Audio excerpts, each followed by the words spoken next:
Et nagu siis öeldud, et on variant kõik käsud kaotada üldse endal see ribon ära ja kõike käske sisestada klaviatuurilt, ainult trükkides siis käsu esimesed paar tähte, aga enamasti siis tänapäeva inimene on harjunud klikkima ja näiteks kui klikkida esimesel, siis kõige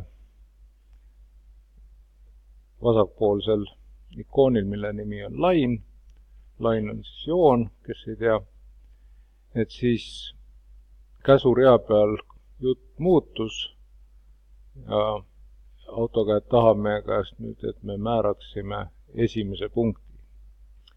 Et mismoodi siis saab nüüd esimest punkti määrata? Et kursoriga hakkas nüüd kaasa liikuma ka jutt sellest, mida ta meie käest tahab saada ja hakkasid siis liikuma ka numbrid. Ja need numbrid nüüd sõltuvalt sellest, kus ma selle nullpunkti suhtes asun, on siis kas miinusmärgiga või plussmärgiga. Et esimene neljandik x, y, telje vahel on mõlemad koordinaadid plussmärgiga.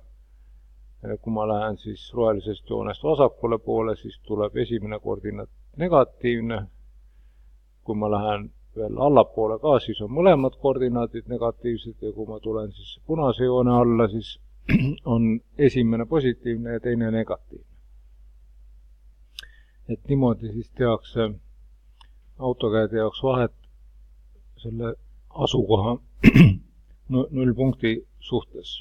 Asukoht nullpunkti suhtes on siis selle miinusmärgiga või plussmärgiga määratud.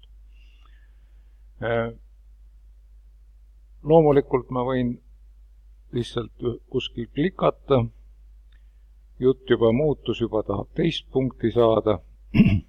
Kursori juures on jutt, et määra järgmine punkt.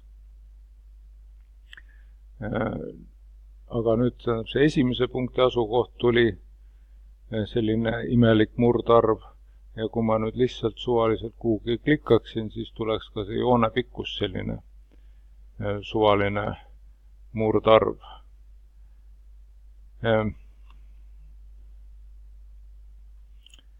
Nüüd kohe ma räägiks ka sellest, et kui midagi kogemata läks teisiti, kui te tahtsite teha, et siis on AutoCADil kaks undu käsku. On nii-öelda suur undu, mis tühistab kõik ära. Kui ma nüüd seda suurt undut vajutaksin, siis kaoks kogu see sodi ära, mis ma siia teinud olen. Küll aga on käsurea peal on teine undu. See on nüüd selline sõbralikum. See võtab ükshaaval tagasi kõik mu vajutamised ja võtab tagasi ka esimese punkti asukoha. Et millised on siis nüüd võimalused teha täpsemalt seda joont? Noh, üks võimalus on see, et ma trükin talle sisse 0,0, panen selle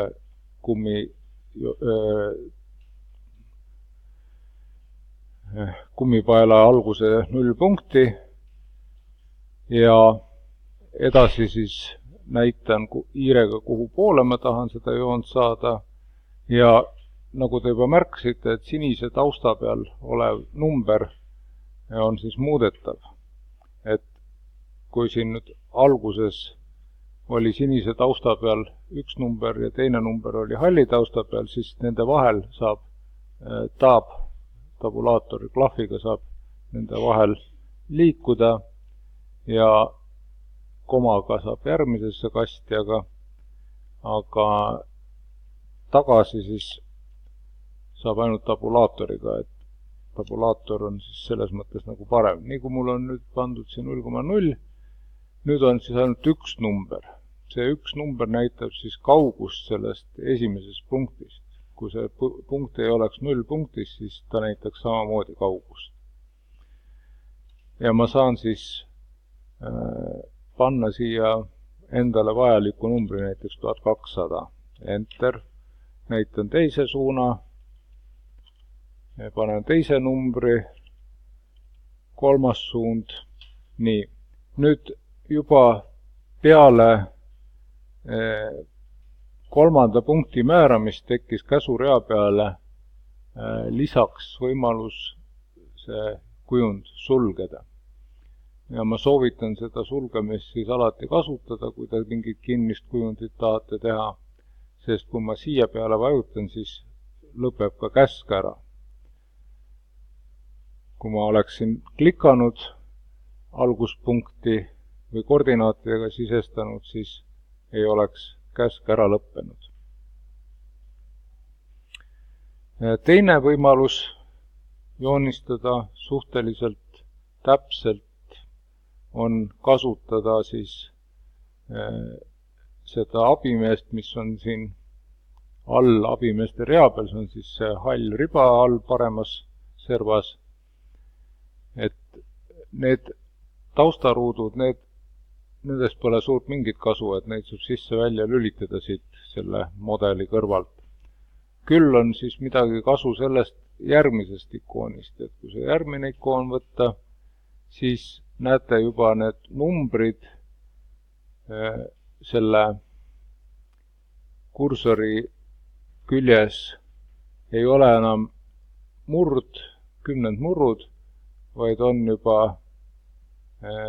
10 koha täpsusega ja see võimaldab siis niimoodi ilma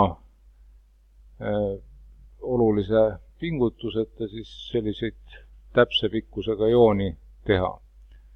Tavaliselt seda küll ei kasutata, aga keegi ei saa teile selle kasutamist keelata, kui te tahate. Igaks juhuks